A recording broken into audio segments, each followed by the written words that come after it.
Chapter 1. Saint Edward the Confessor, 1043–1066. Early years. The Holy King Edward was born near the beginning of the 11th century. His father was the English King Ethelred, and his mother, the Norman Princess Emma. When Queen Emma was pregnant with him, all of the men of the country, as his earliest anonymous biographer records, took an oath that if a man-child should come forth as the fruit of her labours, they would await in him their lord and king, who would rule over the whole race of the English.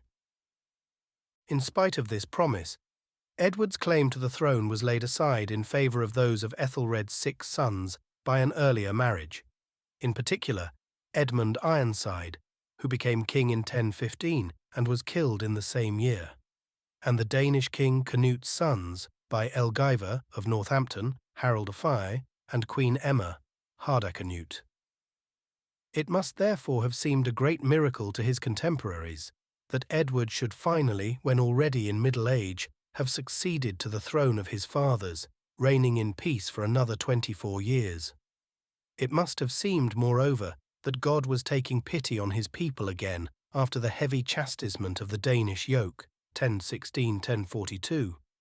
For, as the anonymous biographer writes, just as a father, after chastising his children, is at peace with them again, shows himself a soothing comforter, so God's loving kindness, sparing the English after the heavy weight of his rebuke, showed them a flower preserved from the root of their ancient kings, and both gave them the strength and fired their minds to seek this flower for the kingdom as well as for their salvation. When Edward was still in his cradle, he was brought to the monastery of Ely by his parents, and was offered, according to the monastery's chronicler, above the holy altar. Moreover, as the elders of the church who were present and saw it used to tell, he was brought up there in the monastery with the boys for a long time, learning the psalms and hymns of the Lord with them. Some have doubted whether an English king could have been dedicated his son to a life of monastic chastity in this way. But he was not regarded as the immediate heir. In the charters of the latter period of Ethelred's reign, his name is added at the bottom of the list of princes. Moreover, so close were the links between the English royal family and the monasteries that both Kings Edgar and Edward the Martyr were brought up by monks, while the daughters of Kings Alfred and Edward the Elder and the sister of Edward the Martyr were dedicated as nuns. It is therefore not impossible that the future King Edward was brought up by monks, at least until the royal family was forced to flee to Normandy in 1013. And his later virginal life, even in marriage, is certainly not inconsistent with a vow made by his parents when he was only a child. The fruits of the boy's pious upbringing were soon evident. On February 2, 1014, King Svein of Denmark was miraculously killed by St. Edmund while he was ravaging East Anglia. This event was made known by revelation to Prince Edward, although he was only a boy of 12 at the time. But when Edward had this revelation, his father, King Ethelred, and the whole of the royal family were in exile in Normandy, expelled by their subjects, who had been exasperated by his failed policies against the Danes, and especially by the fruitless payment of ever larger amounts of tax, the Danegeld. Archbishop Wulfstan of York saw in this and other betrayals the root cause of the people's failure to repel the pagan Danes.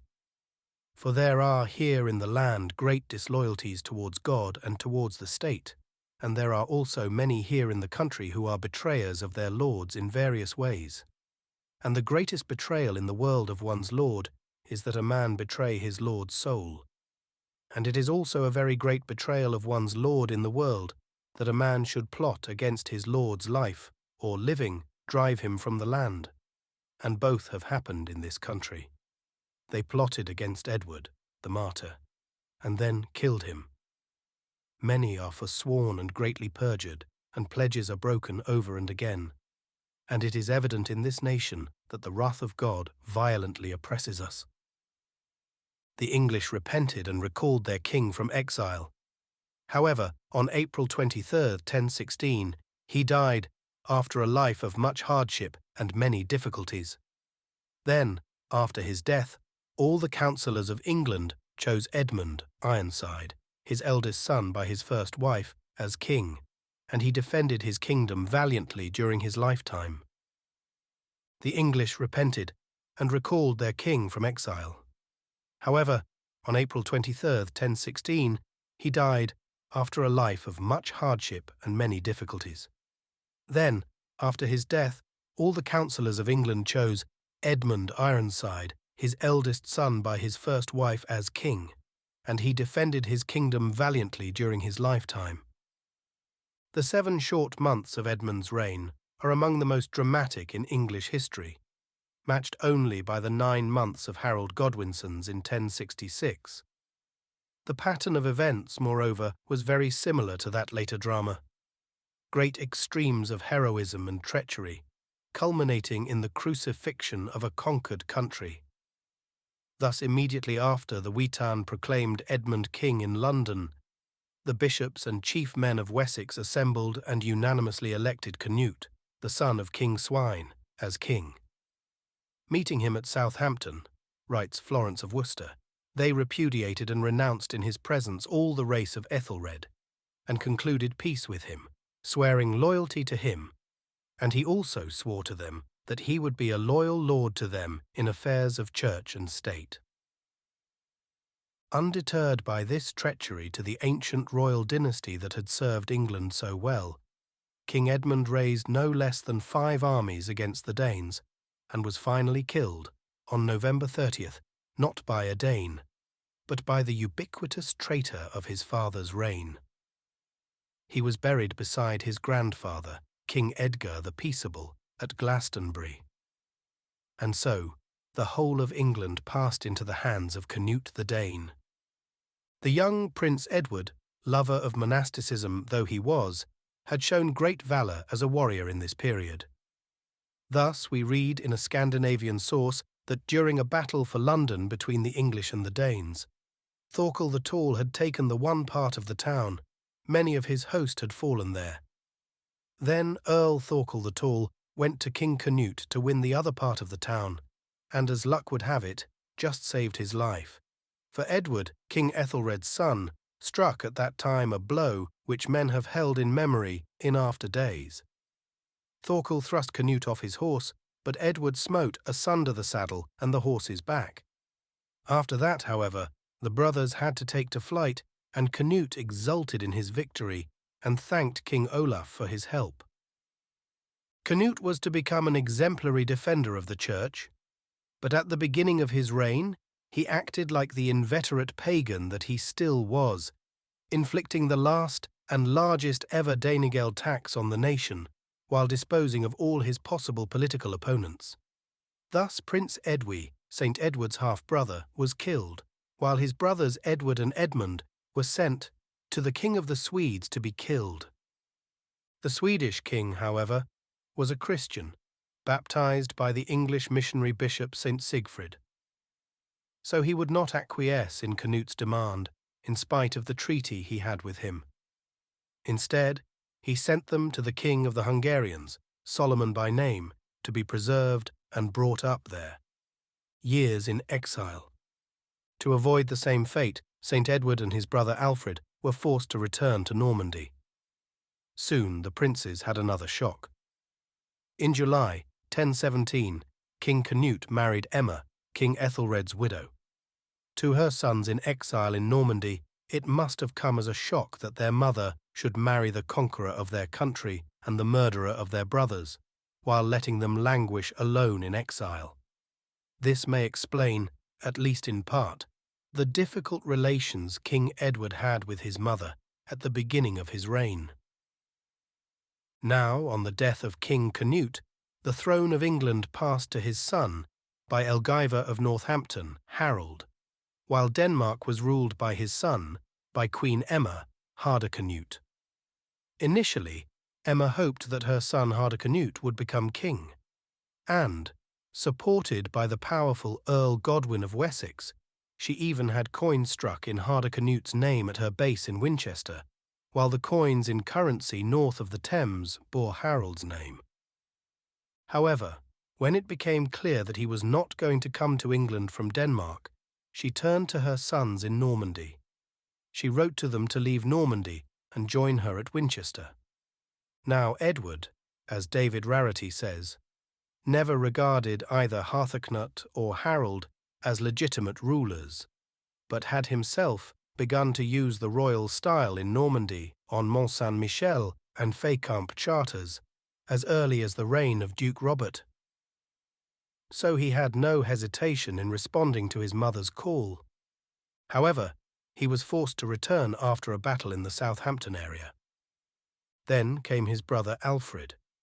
The murder of Prince Alfred, probably by Emma's former ally Earl Godwin at King Harold's instigation, was, as we have seen, one of the excuses William of Normandy used for the invasion of 1066. The Abingdon manuscript of the Anglo-Saxon Chronicle, c. 1050, records, "Godwin prevented him, Alfred, and placed him in captivity, dispersing his followers besides, killing some in various ways.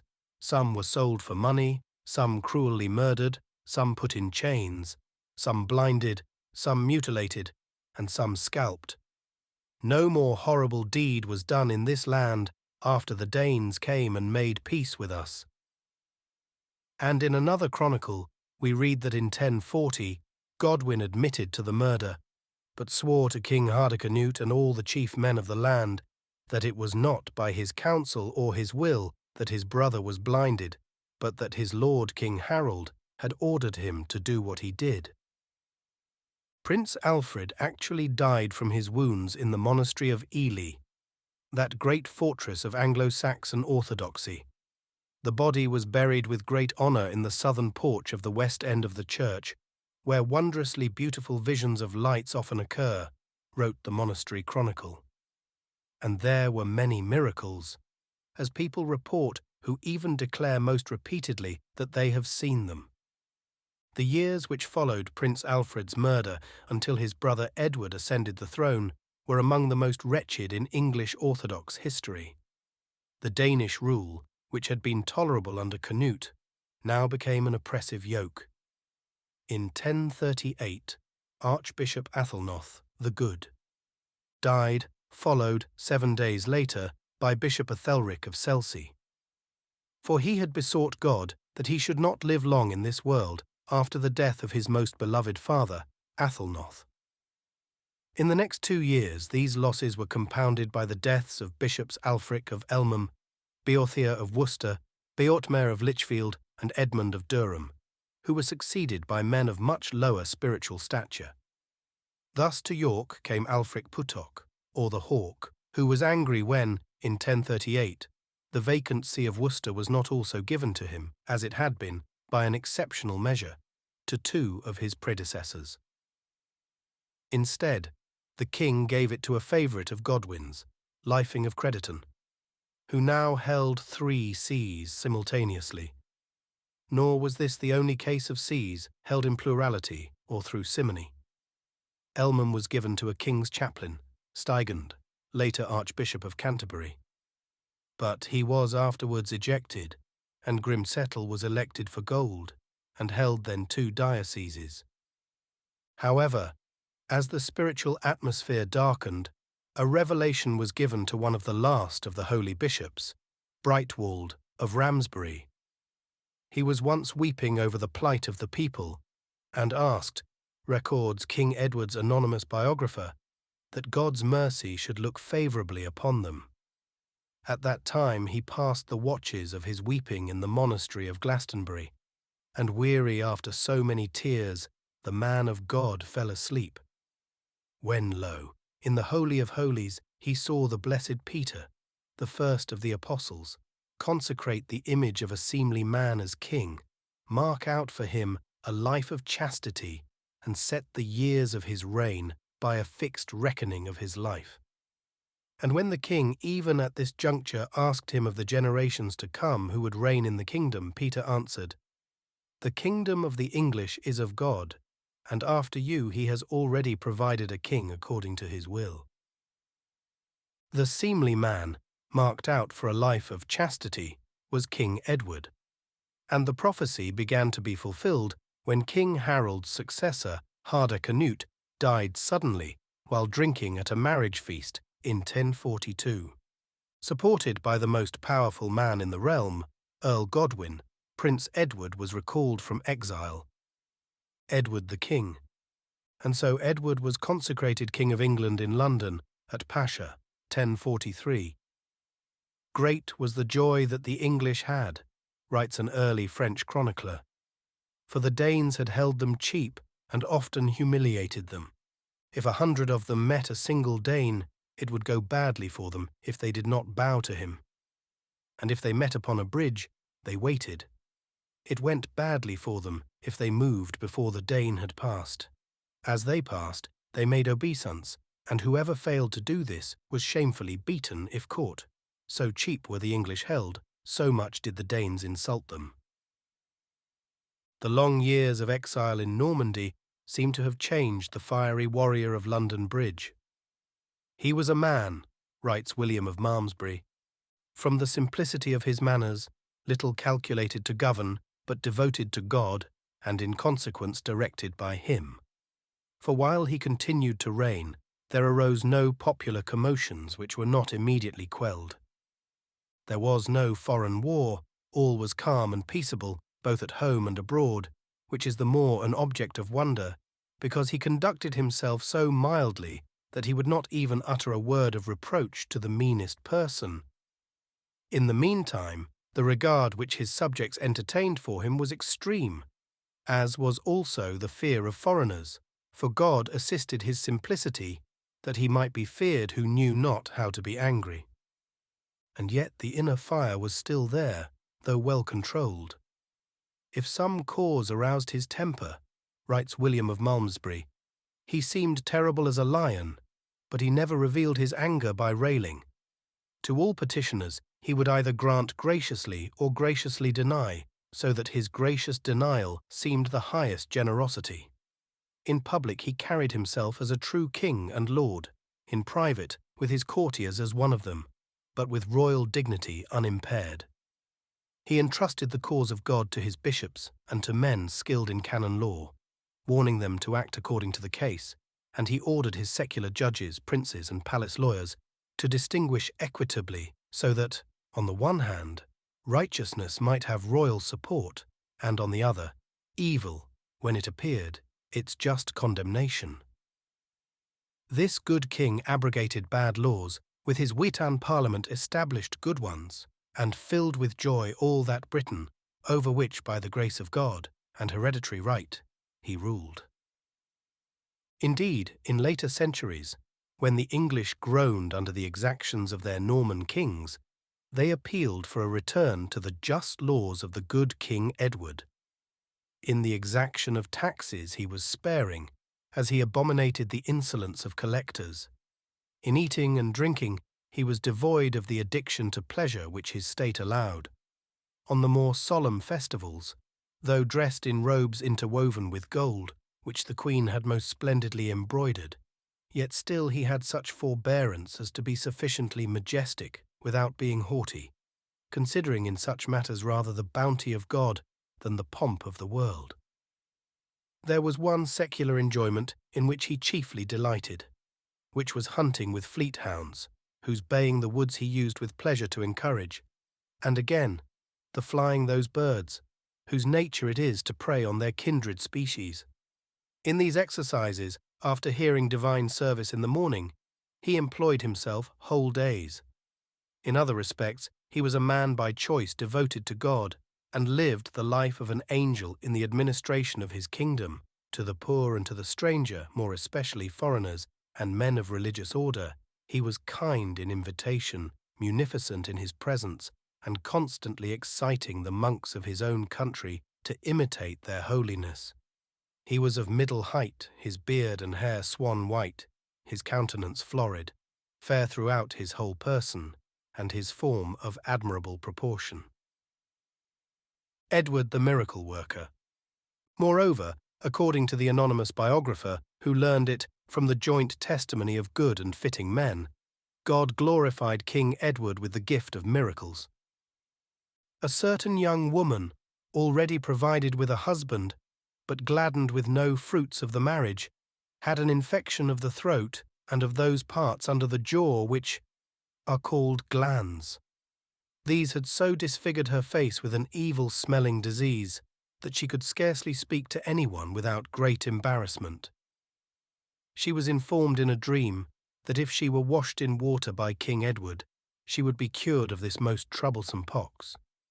She then, with the certainty of faith, revealed the dream's instructions, and when the king heard of it, he did not disdain to help the weaker sex, for he had the sweetest nature and was always charming to all suitors.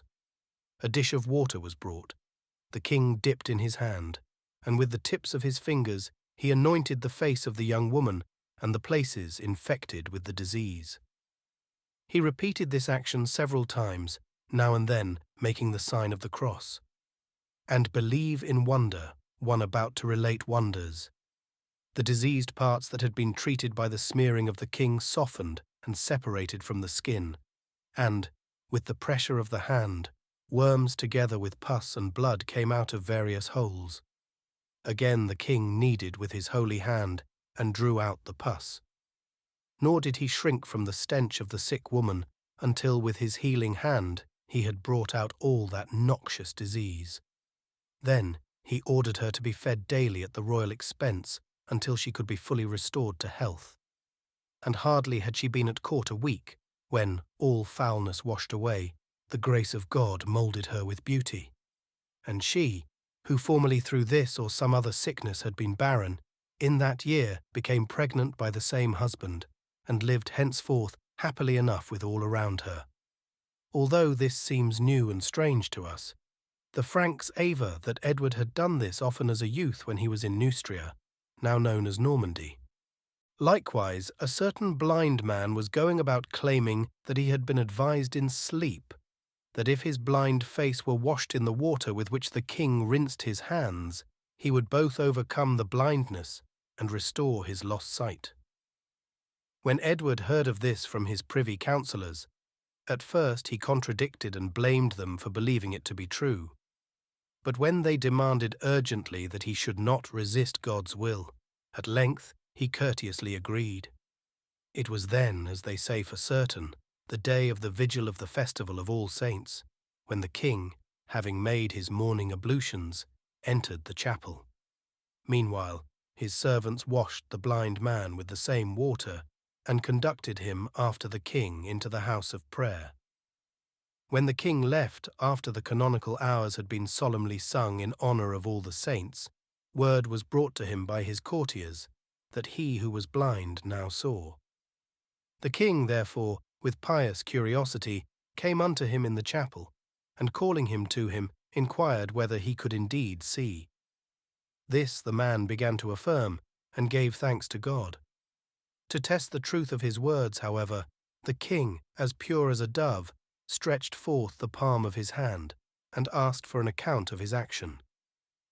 "You stretch out your hand, O my lord king," the man replied. Once more the king, grasping his forefinger and middle finger like a pair of horns before the man's eyes, asked what he did. And the man answered what he saw. Also, a third time, the king grasped his beard in his hand, again asked him what he did, and the man furnished correctly the information that he sought. Then the king considered that he had been sufficiently examined, and went forward for a little to pray, and having thrice bowed his knee before the altar, he gave thanks to God, and entrusted the man to his servants to be maintained as long as he lived at the royal charge. The man lived for a long time at court, a witness to the virtue he had received by the glory of God. Again, writes Osbert of Clare, it was revealed by a sure vision to a man who had been completely blind for 3 years, and who sprang from the citizens of Lincoln town, that he would recover the sight of both eyes from Edward, for he was ordered to be washed in the water poured on the king's hands, and so be freed at length from the darkness of his former blindness.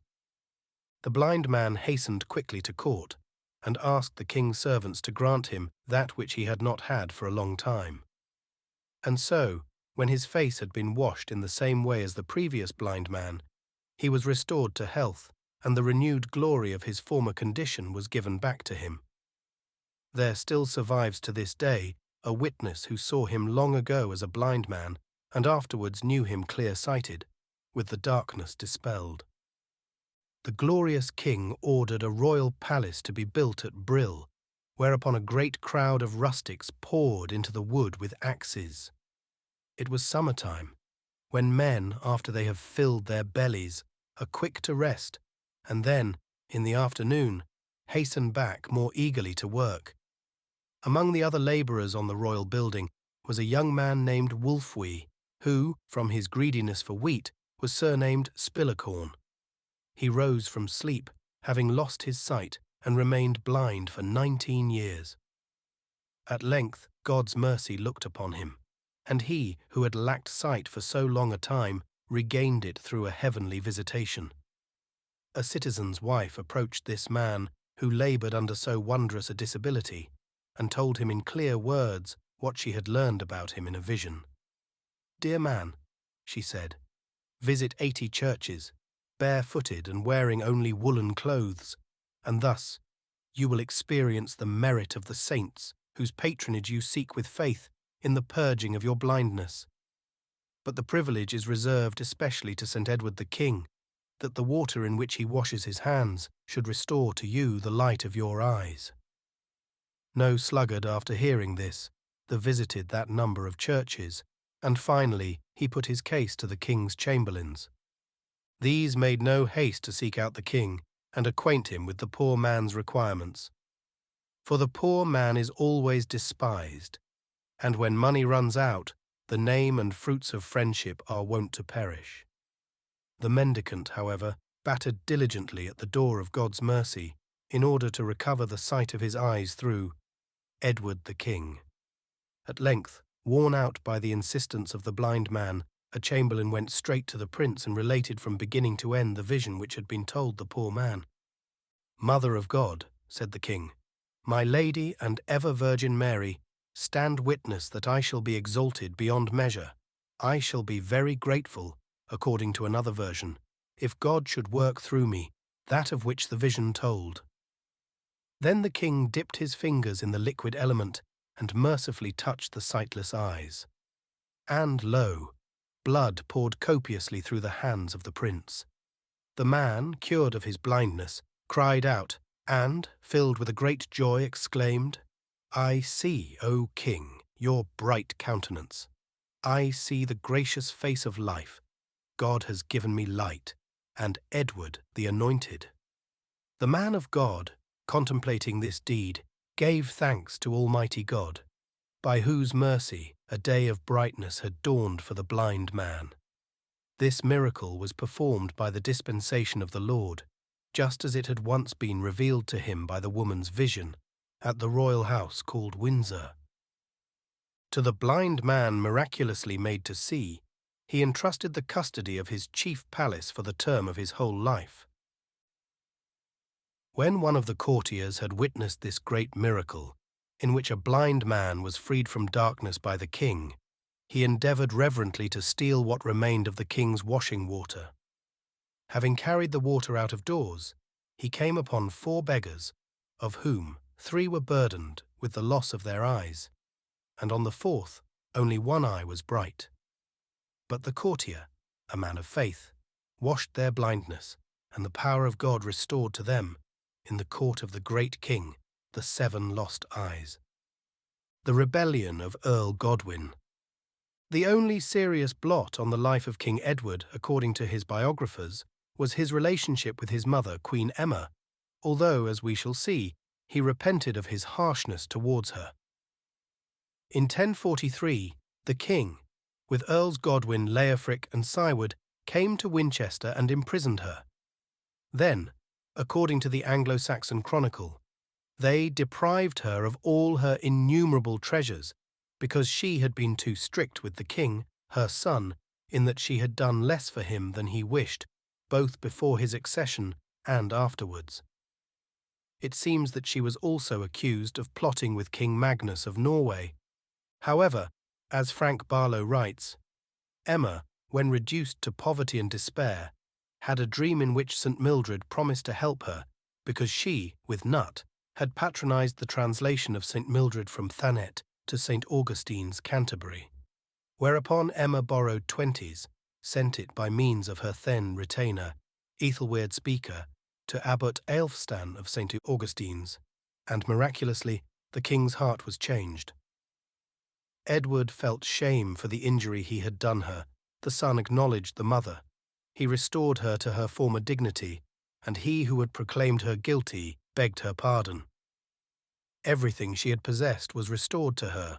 Her accusers and despoilers were confounded. Nor is this the only time that the Queen was exonerated through the intercessions of the saints. Thus, Canon Busby writes, she had been accused of unchastity in association with Bishop Alwyn of Winchester. In order to prove her innocence, she was obliged to undergo the ordeal of walking over 9 red-hot ploughshares placed on the pavement of the nave of the cathedral. The cathedral annalist says, the news was spread throughout the kingdom that the Queen was to undergo this ordeal, and such was the throng of people who flocked to Winchester that so vast a concourse on one day was never seen before. The king himself, St. Edward, came to Winchester, nor did a single noble of the kingdom absent himself, except Archbishop Robert, who feigned illness, and, being inimical to the Queen, had poisoned the king's mind against her, so that if her innocence were proved, he might be able to make his escape without difficulty. The pavement of the church being swept, there was placed upon it 9 red-hot ploughshares, over which a short prayer was said, and then the Queen's shoes and stockings were drawn off, and laying aside her mantle and putting on her veil, with her garments girded closely round her, between 2 bishops, on either hand, she was conducted to the torture. The bishops who led her wept, and though they were more terrified than she was, they encouraged her not to be afraid. All persons who were in the church wept, and there was a general exclamation, "O Saint Swithin! Saint Swithin! Help her!"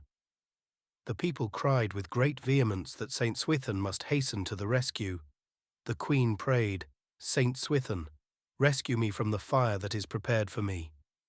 Then followed a miracle. Guided by the bishops, she walked over the red-hot ploughshares. She felt neither the naked iron nor the fire.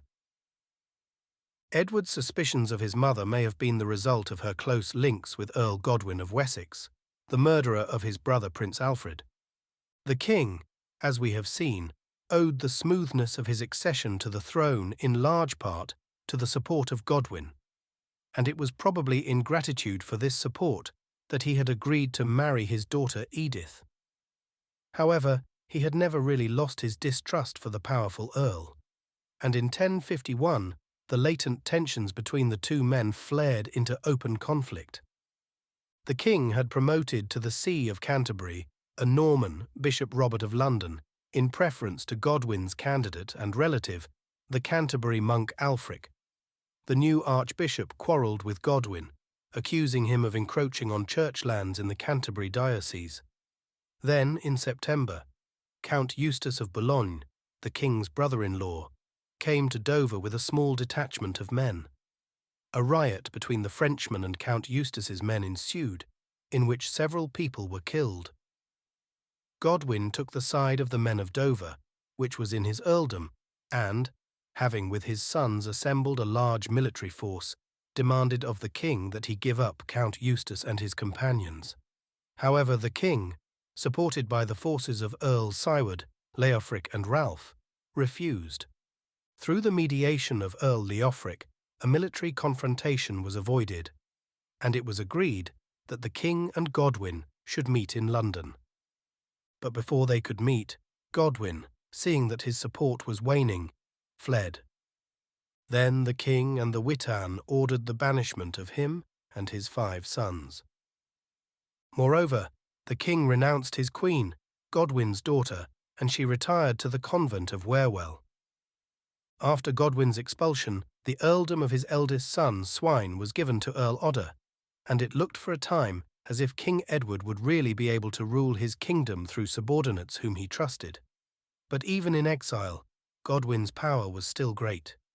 If any Englishman had been told that events would take this turn, wrote the Anglo-Saxon Chronicle, he would have been very surprised, for Godwin had risen to such great eminence as if he ruled the king and all England.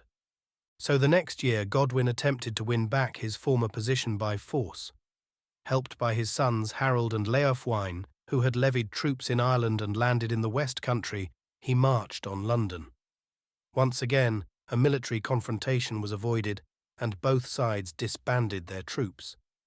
But this time the advantage was with Godwin, and the king fully restored to him and his sons, except Swine, all the honours they had forfeited. The king took back his queen, while Archbishop Robert, mounting a horse and dropping his pallium in the process, fled to the continent. Peace was restored, but in circumstances so detrimental to the king's authority and accompanied by the fickleness of such a large part of the people that the omens for the future looked grim. In the very year of Godwin's rebellion, 1052, a sign was manifested signifying the holiness of the royal line of Wessex, of which King Edward was the heir, and the evil of those who would attempt to contest its authority. For the body of Edward's grandfather, King Edgar the Peaceable, was found to be incorrupt by Abbot Aylward of Glastonbury. Moreover, the irreverence with which the holy body was handled indicated how irreverently the royal authority of St. Edward was soon to be treated. For when, writes William of Malmesbury, the receptacle which he had prepared seemed too small to admit the body, he profaned the royal corpse by cutting it, when the blood immediately gushed out in torrents, shaking the hearts of the bystanders with horror. In consequence, his royal remains were placed upon the altar in a shrine, which he had himself given to this church, with the head of St. Apollinaris and the relics of the martyr Vincent, which, having purchased at great price, he had added to the beauty of the house of God. The violator of the sacred body presently became distracted, and not long after, as he was going out of the church, he met his death by a broken neck. But the display of royal authority did not cease with that. It proceeded further, a blind lunatic being cured there. At about the same time, the relics of the martyr King Edmund of East Anglia were uncovered and found to be incorrupt by Abbot Leoftzan of Bury St. Edmunds, which further helped to demonstrate the holiness of the royal rank that Godwin had so dishonoured by his actions. In 1053, however, when he was at the height of his power, Godwin himself died in dramatic circumstances that suggested divine retribution.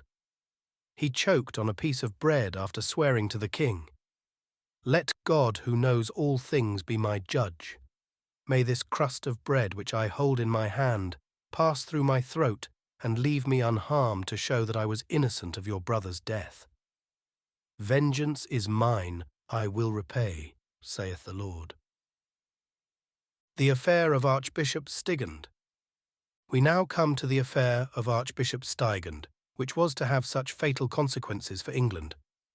As we have seen, in 1052, Archbishop Robert fled to the continent, leaving his pallium behind.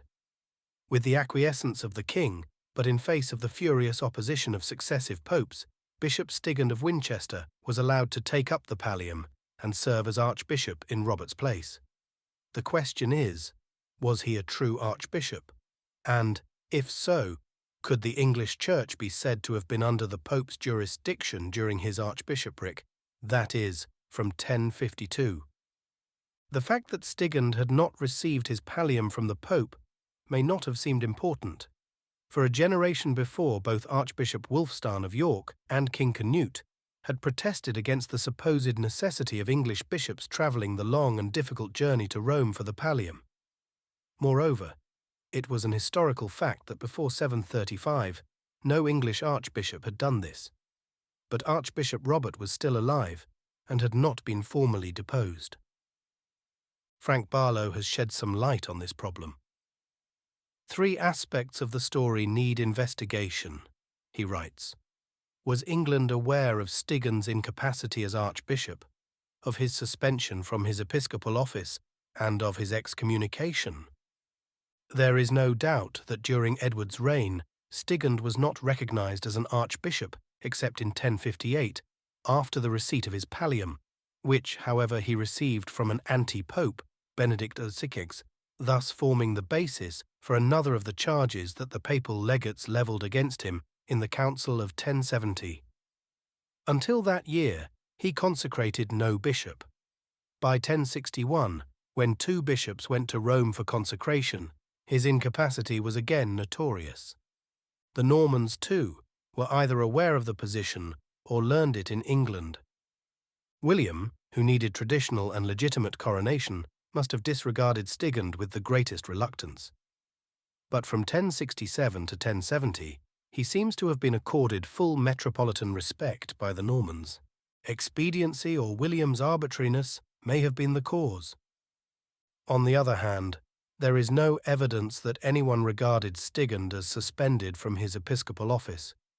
He appears in all the witness lists too. Royal diplomas. He is known to have blessed abbots in 1061, 1065, and 1066.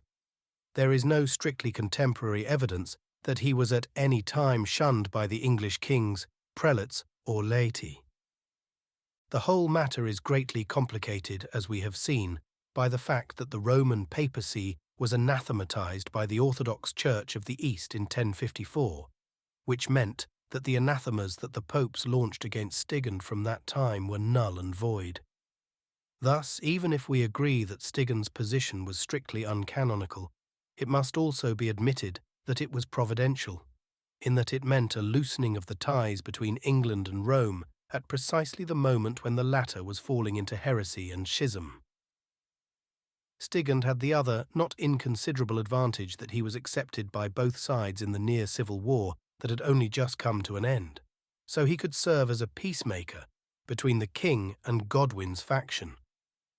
King Edward's decision to support Stigand as against his friend Archbishop Robert and the Pope himself may seem surprising in view of his close cooperation with Pope Leo in his reforming councils since 1049. It may be that he thought that the unity of the English Church and nation at this critical hour was the overriding priority. And if, so then in view of what happened after his death, we must believe that he was right. It was at this point that the king's reputation for holiness may have played a critical part in saving his nation, for however much the popes fulminated against the schismatic Stigand, they never said a word against King Edward, and were forced to wait until after his death before launching an anti-English crusade, the Papal Embassy. The traditionally turbulent Anglo-Danish North had been remarkably quiet during Godwin's rebellion. This had much to do, no doubt, with the firm hand of Earl Siward of Northumbria. However, in 1053, Earl Siward died and was buried in the church, which he had dedicated to St. Olaf outside York. Since his son had been killed in a battle against King Macbeth of Scotland, Dundon IV, he was succeeded by one of Godwin's sons, Tostig. Then, in 1057, the good Earls Leofric and Odda, who had been the foremost defenders of the Church in the Midlands, also died. England's spiritual heart was beating more faintly now, and from now on, pressure on the sickly organism from without, specifically from Rome, began to increase. Thus, it was at about this time that one of the bishops-elect, Walter of Hereford, decided to go to Rome to be consecrated. If, as seems likely, he was trying to avoid the schismatic Archbishop Stigand, then he avoided Stigand only to fall into the hands of the much more surely schismatic Pope Nicholas. In 1061, this visit was followed by that of the Archbishop-elect of York, Aldred, who went to Rome for his pallium in the company of Earl Tostig of Northumbria and several other English nobles. But he found Pope Nicholas at first no friend to his desires, writes William of Malmesbury. for Aldred was not minded to give up the diocese of Worcester. Aldred was so bound by ties of love to Worcester that it was dearer to him than the dignity of the archbishopric. So, after long disputation, Aldred returned homeward and came to Sutri. Earl Tostig, who was with him, was threatening that for this refusal by the Pope, there would be no more paying of Peter's pence from England. However, in the course of their journey home, Aldred and Tostig were attacked by robbers and stripped, to the great horror of beholders, and made their way back to Rome.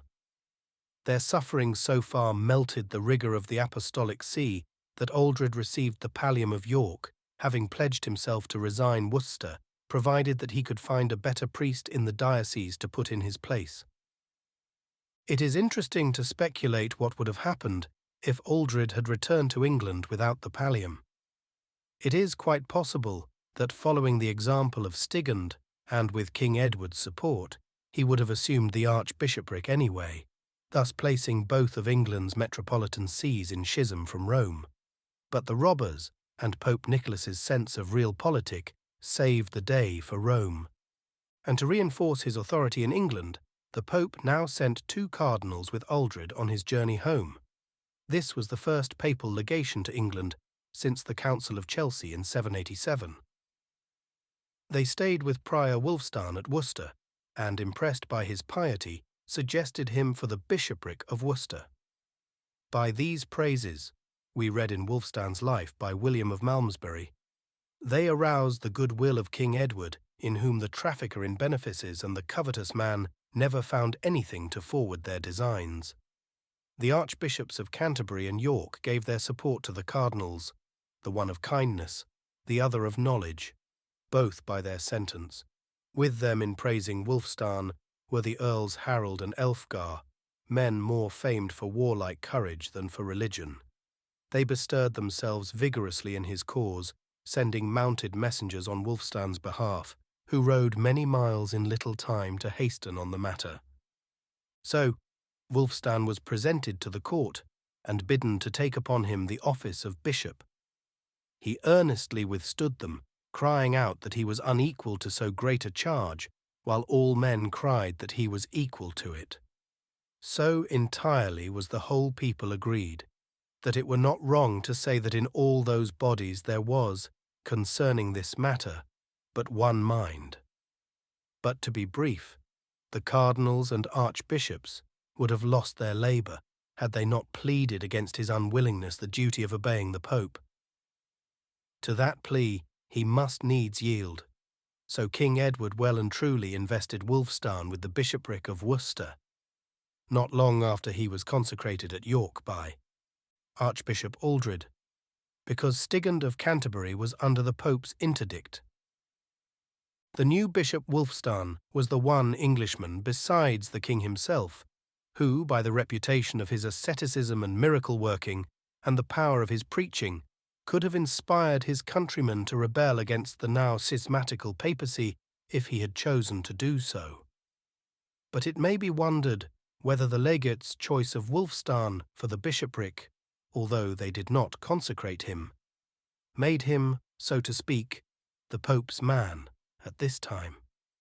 As we shall see later, he served his country well in 1066, when he galvanized support in the north for the new King Harold.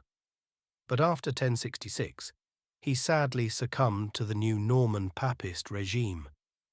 Much depended now on the character of Wulfstan's close friend, Earl Harold, the new head of the Godwin clan, and the most powerful man in England after the king. We have seen him supporting his father in rebellion against the king in 1051. But this may have been the result of family pressure rather than proof of a rebellious disposition. From 1052, he appears as completely loyal to the king, even as against the interests of his brothers, and the king appears to have trusted him in a way he never trusted his father. Unlike his father, he gave generously to the church, and his religious feelings, already in evidence through his love for Bishop Wulfstan, were further stimulated by his healing through a holy relic which had been revealed some years earlier and had passed into the possession of his earldom. The question of the succession. King Edward was childless, so the question of who should succeed him became more pressing as he grew older. The king and his wetan thought of Prince Edward, the son of King Edmund Ironside and the king's own nephew. After the Danish conquest of England in 1016, Edward and his family had gone into exile, first in Ladoga 110 and Kiev in Russia, and then in Hungary. When they heard that he was alive, the English immediately sent an embassy headed by Bishop Aldred to the German Emperor Henry III in order to secure the prince's return from Hungary. Aldred failed because of Henry's conflict with Hungary, but on the death of the emperor in 1056, the king tried again, sending, probably, Earl Harold, to perform this difficult and important task.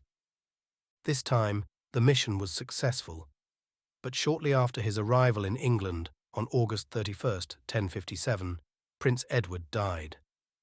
Great was the sorrow of the English people, who suspected foul play. We do not know for what reason it was so arranged that he could not see his kinsman, King Edward, said the Anglo-Saxon chronicle pointedly. Many in the Norman faction suspected the Godwin family of removing another strong claimant to the throne.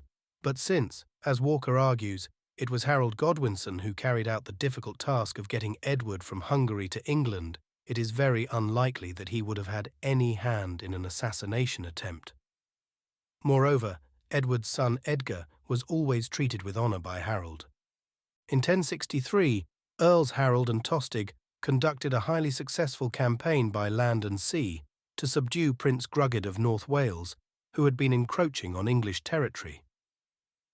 The subjection of the Welsh further enhanced the prestige of Earl Harold, who, as well as being the biggest landowner in the country and the king's brother-in-law, was now the king's most trusted and efficient servant.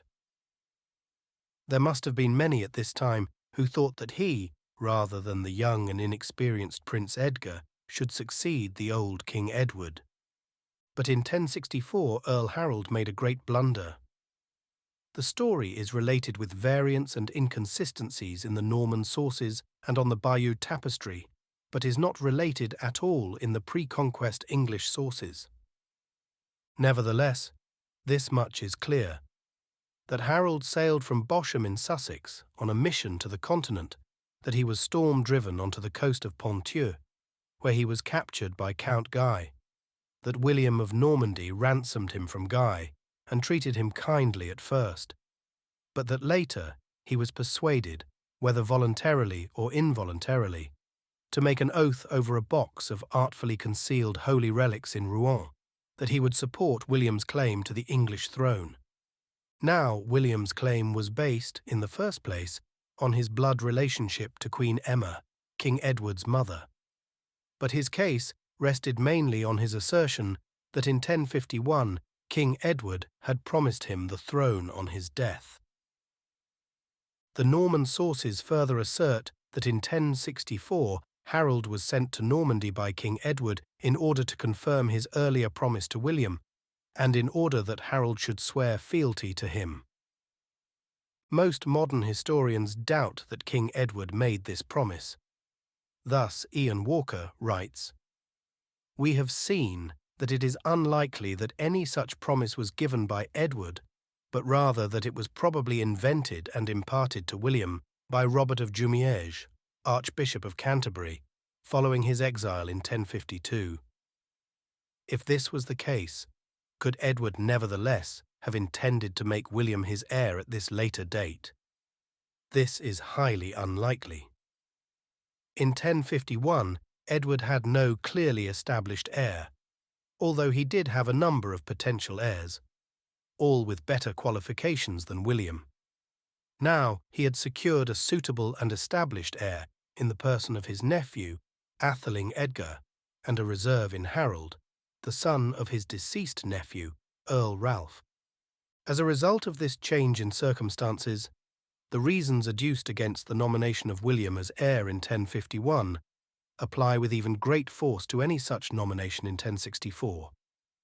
He remained a man with only distant links to the English dynasty and little or no support in the country, although he was now secure in possession of his duchy and much more widely known and regarded than in 1051.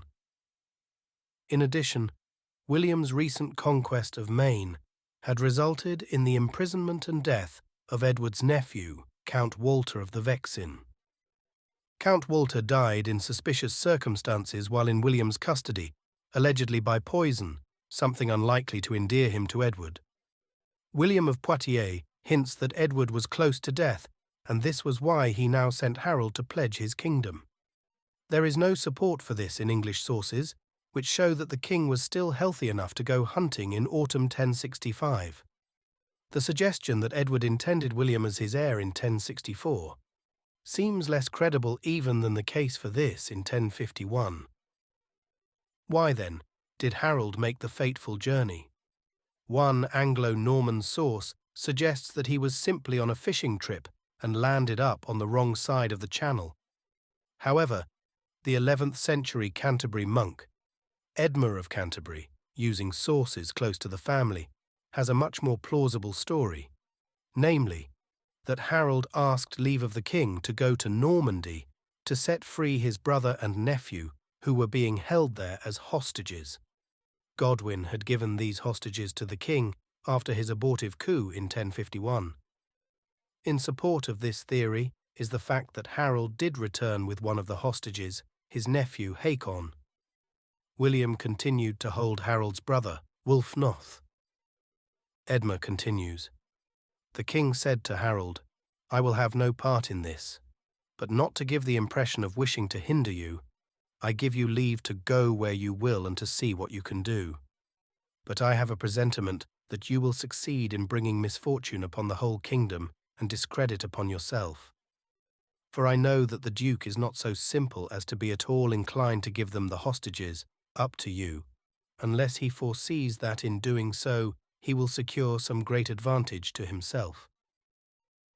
The king's prophetic spirit did not fail him, and according to a 12th century tradition, a great blow was miraculously struck at the oak in Rouen, where Harold made his oath to support William's claim to the throne, an oath which, since he broke it when he himself became king, led to his and his country's downfall. For the oak, which was once a tree of great height and beauty, is stated, wonderful to relate, to have shed its bark and to have lost its greenness and its foliage. A sight well worth seeing, for a tree which a little time before was remarkable for the number and thickness of its leaves, shriveled up from the roots as quickly as did the gourd of Jonah and the olive of that other prophet, and all its branches became white. Just as the Lord's withering of the fig tree signified the falling away of the Jewish synagogue, so the withering of the oak at Rouen signified the falling away of the English church. The rebellion of Earl Tostig. In 1065, a serious rebellion against King Edward's rule broke out in the north. As we have seen, the traditionally turbulent Anglo-Danish north had been remarkably quiet during Godwin's rebellion in 1051-52. This had much to do, no doubt, with the firm but just government of Earl Siward, but his successor, Earl Tostig, while no less firm, appears to have been considerably less just.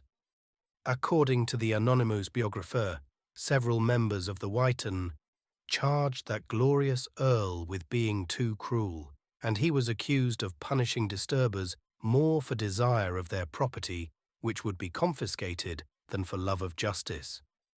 But the same author excused Tostig on the grounds that such was the cruelty of that people and their neglect of God that even parties of 20 or 30 men could scarcely travel without being either killed or robbed by the multitude of robbers in wait. However, that there was probably some justice in the accusations appears from the fact that St. Cuthbert once intervened on behalf of a man condemned by Tostig, as Barlow describes in this summary of Simeon of Durham's account. Tostig had succeeded in arresting a man named Aldan Hamal, a malefactor notorious for theft, robbery, murder and arson. The criminal was condemned to death, despite attempts by kinsmen and friends to bribe the earl, and while in fetters at Durham awaiting execution, when all efforts at rescue had failed, his conscience was smitten. He repented of his crimes, and he promised St. Cuthbert that if he could go free, he would make full atonement. St. Cuthbert heard his prayer, struck off his fetters, and allowed him to make a lucky escape into the church. The guards, under Tostig's Thane Barkwith, went in pursuit and considered breaking open the doors of the cathedral for freedom of sanctuary. They thought would allow all thieves, robbers, and murderers to laugh in their faces. But Barkwith was immediately struck down by heaven for his impiety, and within an hour or two died raving mad. And Earl Tostig, terrified by his fate, pardoned the criminal and, later, held him in esteem. The immediate cause of the rebellion appears to have been an extra tax imposed by Tostig on his earldom. The rebels seized York while Tostig was hunting with the king in Wiltshire, and proceeded to slaughter his officials and seize his treasury. They then summoned Morcar, younger brother of Earl Edwin of Mercia, and with him as their earl marched south to plead their case with King Edward, ravaging Tostig's lands on the way. Earl Edwin joined them at Northampton, and there Earl Harold also came as the emissary of King Edward. Harold was in a most difficult position. His natural desire was to support his brother against the rebels, but that would have led to civil war, which Harold now drew back from, just as his father and King Edward had done during the earlier crisis of 1051–52. In his meeting with the king at Oxford, he counselled agreeing to the terms of the rebels. With great sorrow and reluctance, the king complied. Tostig was deposed, the rebels were pardoned, and Morcar was confirmed as Earl of Northumbria. In the following month, Earl Tostig and his wife fled to her brother, Count Baldwin of Flanders. Tostig was bitter that the king had not supported him against the rebels, but he especially blamed his brother Harold, claiming that the Northumbrians had undertaken this madness against their earl at the artful persuasion of his brother, Earl Harold. Harold denied this on oath, and since he gained nothing from the affair except the undying enmity of his brother, who fought against him in 1066, he must be believed. The most serious result of the rebellion was the breakdown in health of the king, who had wanted to fight the rebels but had been prevented by bad weather, his inability to raise enough troops, and the reluctance of those around him to engage in civil war. Sorrowing at this, he fell ill, and from that day until the day of his death, he bore a sickness of the mind. He protested to God with deep sorrow, and complained to him that he was deprived of the due obedience of his men in repressing the presumption of the unrighteous, and he called down God's vengeance upon them. The prophetic Moses. In the second half of his reign, as the situation within the country worsened, the holy King Edward turned more and more to heavenly pursuits, and his prophetic gifts manifested themselves in still greater abundance. Once, at Holy Pascha, the king returned after the divine liturgy to his seat at the royal banquet in Westminster. While the rest were greedily eating, writes William of Malmesbury, and making up for the long fast of Lent by the newly provided viands, he, with mind abstracted from earthly things, was absorbed in the contemplation of some divine matter, when presently he excited the attention of the guests by bursting into profuse laughter, and as none presumed to inquire into the cause of his joy, he remained silent as before, till satiety had put an end to the banquet. After the tables were removed, and as he was unrobing in his chamber, 3 persons of rank followed him. Of these Earl Harold was one, the second was an abbot, and the third a bishop, who, presuming on their intimacy with the king, asked the cause of his laughter, observing that it seemed just cause for astonishment to see him, in such perfect tranquillity of mind and occupation, burst into a vulgar laugh, while all others were silent. "I saw something wonderful," said he, "and therefore I did not laugh without a cause." At this, as is the custom of mankind, they began to inquire and search into the matter more earnestly, entreating that he would condescend to disclose it to them.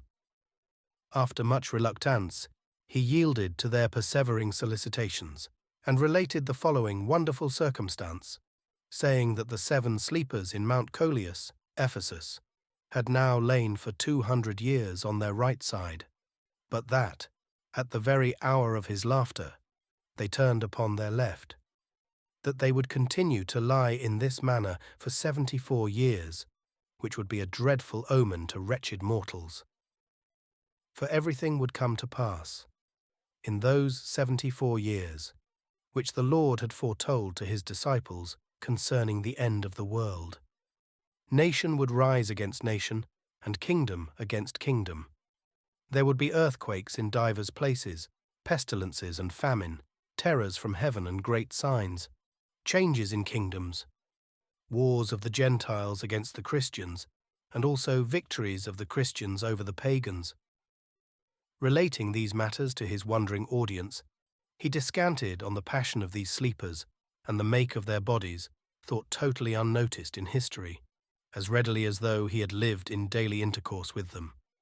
On hearing this, the Earl sent a knight, the bishop a clergyman, and the abbot a monk, to Maniches the Emperor of Constantinople, giving them at the same time what is called a holy letter, that the martyr relics of the 7 sleepers should be shown to the delegates of the King of England.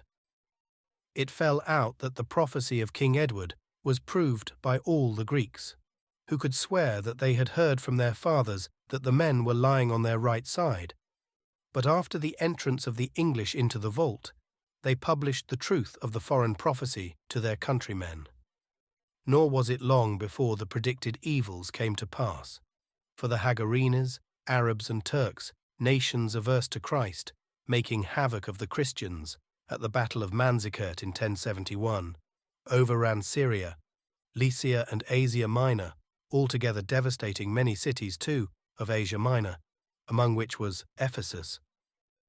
Thus the reputation of King Edward, already renowned for his holiness in England and Western Europe, was beginning to spread even to the Orthodox East, whither so many exiled English families would soon have to flee.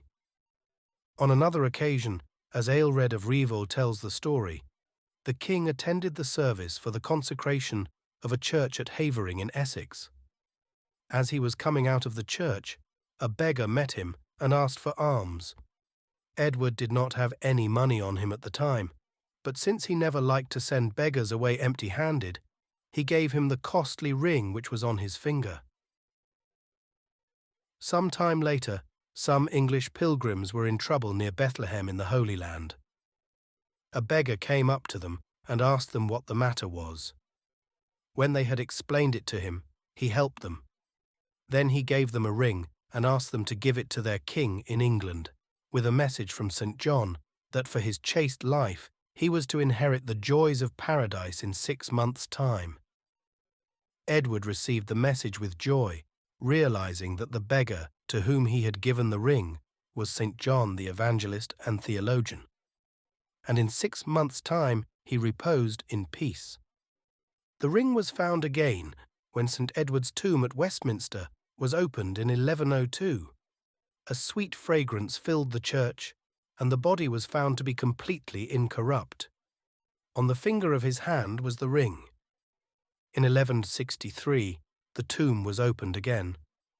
Frank Barlow writes, "They saw, a little obscured by the mortar and dust which had fallen down, the saint wrapped in a cloth of gold, at his feet purple shoes and slippers, his head and face covered with a round mitre, likewise embroidered with gold, his beard, white and slightly curled, lying neatly on his breast." Joyfully they called over the rest of the party, and as they cleared out the dirt from the tomb, they explored everything gently with their hands. To their relief, nothing had changed. The body was still intact, and the vestments were only a little dulled and soiled. 6 of the monks lifted the body, laid it on a carpet, wrapped it in a precious silk cloth, and placed it in a wooden coffin or feretory which they had prepared. Everything they found with the body was transferred to the new shrine, except the ring, which Lawrence, the abbot of Westminster, removed to preserve as a memorial and as a sign of his personal devotion to the saint. and so the Holy King approached his departure from this life. One more public act of his reign remained to be performed, the dedication of his favourite project, the Abbey of St. Peter at Westminster. This act was of great symbolic importance, for according to tradition, the original church built on the site in St. Mellitus's time had been dedicated not by hand of man, but by angels, and now the last man of truly angelic life in the land of the Angles, the Virgin King Edward, came to lay the last stone in the edifice of Anglo-Saxon Christianity, built to atone for his inability to keep a vow he had made to go on pilgrimage to Rome. It became the last monument of English orthodoxy before its engulfment by the Papist heresy. A great assembly of men from all parts of the land assembled to celebrate Christmas, and then the dedication of the church to Christ. Then, as the monk Sulcard relates, on Christmas Eve itself, the most kindly king began to get worse. Concealing the fact, however, he spent Christmas Day both in the church and in the palace, rejoicing with his nobles. But on the morrow, when he could hide it no longer, he began to rest apart, and sent messengers to bid his court be of good cheer and to carry out the dedication of his monastery through fitting persons. The dedication of the Abbey Church took place on Holy Innocents' Day, 1065, as the innocent sufferer lay on his deathbed. The anonymous biographer, writing from eye-witness testimony, continues the story. When King Edward, replete with faith, perceived that the power of the disease was forcing him to his end, with the commendation and prayers of the most important of God's faithful, he resigned himself to the funeral rites. While he slept, those in attendance felt in his sleeping body the travail of an unquiet soul, and woken by them in their terror, he spoke these words.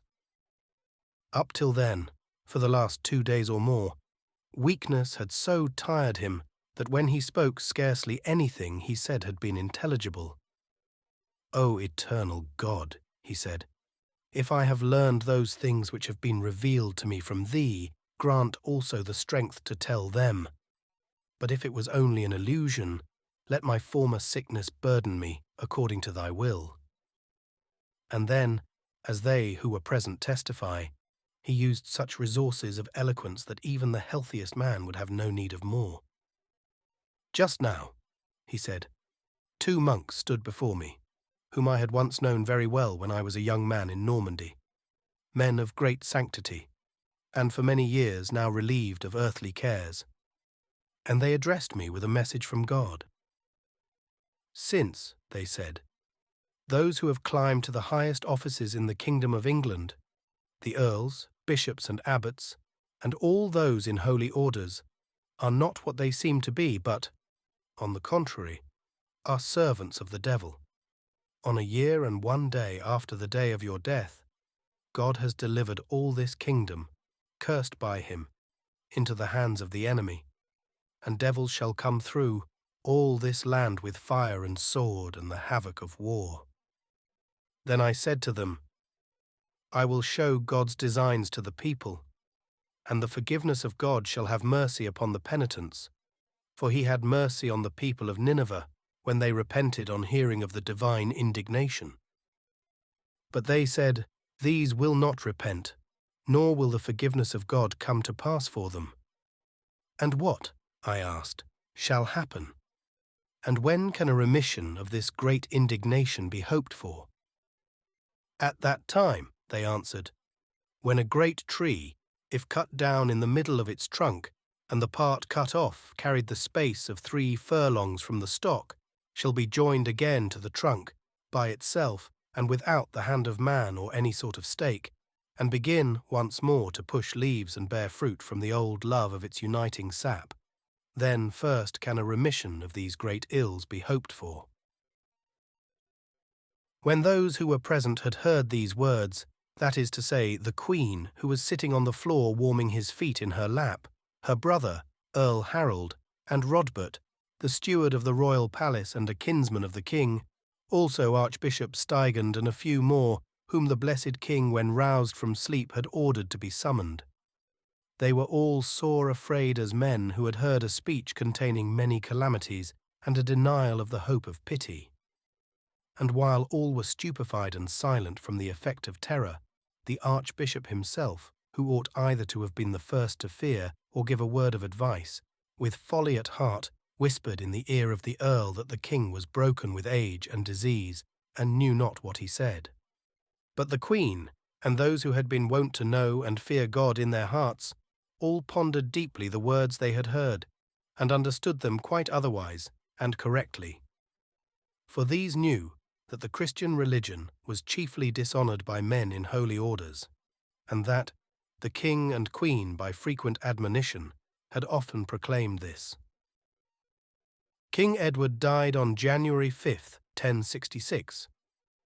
The first part of his prophecy was fulfilled exactly, for 1 year and 1 day after his death, on January 6th, 1067, Duke William of Normandy, having been crowned as the first Catholic King of England, set off on the 3.5-year campaign which destroyed the face of the country. The Antichrist had come to England. Modern historians have accused King Edward of weakness. Humility and chastity in the midst of a corrupt and adulterous generation are not properly thought of as signs of weakness, but rather of great spiritual strength and grace. However, let us concede that St. Edward had a certain weakness. Like Tsar Martyr Nicholas II, whom he resembled so closely, his weakness was that he trusted people too much and was constantly being betrayed by them. In 1013, he and his father had been betrayed by the people when they drove him into exile in Normandy. In 1016, the people had again betrayed his brother King Edmund, forcing him into exile again. In 1017, his mother had married his country's conqueror and abandoned him with his brother Prince Alfred in a foreign land. In 1036, his brother had been murdered, and only a few years later, in 1045, he had been forced to marry the daughter of his brother's murderer. He had trusted Archbishop Robert, who was the only man to share his perception of the danger posed by Earl Godwin, but the people forced the expulsion of Robert and the reinstatement of Godwin. He had trusted Earl Harold, but Harold refused to fight against his rebellious brother Tostig. He had trusted the English people when they recalled him from exile in 1043, thereby ending the hated Danish yoke. But the people had often, like the stiff-necked Israelites, longed to return to the spiritual Egypt, as when the Northumbrians demanded a return to the laws of the Danish Canute. And yet, as the English Moses lay on his deathbed, there were still a few, those who had been his closest attendants, who wept for him. To these he said, as the anonymous biographer recounts it, "Do not weep, but intercede with God for my soul, and give me leave to go to him. For he will not pardon me that I should not die, who would not pardon himself that he should not die." Then he addressed his last words to the Queen who was sitting at his feet, in this wise: "May God be gracious to this my wife for the zealous solicitude of her service, for she has served me devotedly, and has always stood close to my side like a beloved daughter. And so, from the forgiving God, may she obtain the reward of eternal happiness." And stretching forth his hand to his governor, his brother, Harold, he said, "I commend this woman and all the kingdom to your protection. Serve and honour her with faithful obedience as your lady and sister, which she is, and do not despoil her, as long as she lives, of any honour she got from me. Likewise, I also commend these men, who have left their native land for love of me, and have up till now served me faithfully. Take from them an oath of fealty, if they should so wish, and protect and retain them, or send them with your safe conduct safely across the Channel to their own homes with all that they have acquired in my service. Let the grave for my burial be prepared in the minster in the place which shall be assigned to you. I ask that you do not conceal my death, but announce it promptly in all parts, so that all the faithful can beseech the mercy of Almighty God on me, a sinner." Now and then he also comforted the Queen, who ceased not from lamenting to erase her natural grief. "Fear not," he said, "I shall not die now, but by God's mercy regain my strength." Nor did he mislead the attentive, least of all himself, by these words, for he has not died, but has passed from death to life, to live with Christ. And so, coming these and like words to his last hour, he took the viaticum from the table of heavenly life and gave up his spirit to God the Creator on the 4th, more accurately, the 5th of January. Then could be seen in the dead body the glory of a soul departing to God. For the flesh of his face blushed like a rose, the adjacent beard gleamed like a lily. His hands, laid out straight, whitened, and were a sign that his whole body was given not to death, but to auspicious sleep. And so, the funeral rites were arranged at the royal cost and royal honour, as was proper, and amid the boundless sorrow of all men. They bore his holy remains from his palace home into the house of God, and offered up prayers and sighs and psalms all that day and the following night. Meanwhile, when the day of the funeral ceremony dawned, they blessed the office of the interment they were to conduct with the singing of masses and the relief of the poor. And so, before the altar of St. Peter the Apostle, the body, washed by his country's tears, is laid up in the sight of God. They also caused the whole of the 30th day following to be observed with the celebration of masses and the chanting of psalms, and expended many pounds of gold for the redemption of his soul in the alleviation of different classes of the poor. Having been revered as a saint while still living in the world, as we wrote, at his tomb, likewise merciful God reveals by these signs that he lives with him as a saint in heaven. For at the tomb through him the blind receive their sight, the lame are made to walk, the sick are healed, the sorrowing are refreshed by the comfort of God, and for the faith of those who call upon him, God, the King of Kings, works the tokens of his goodness.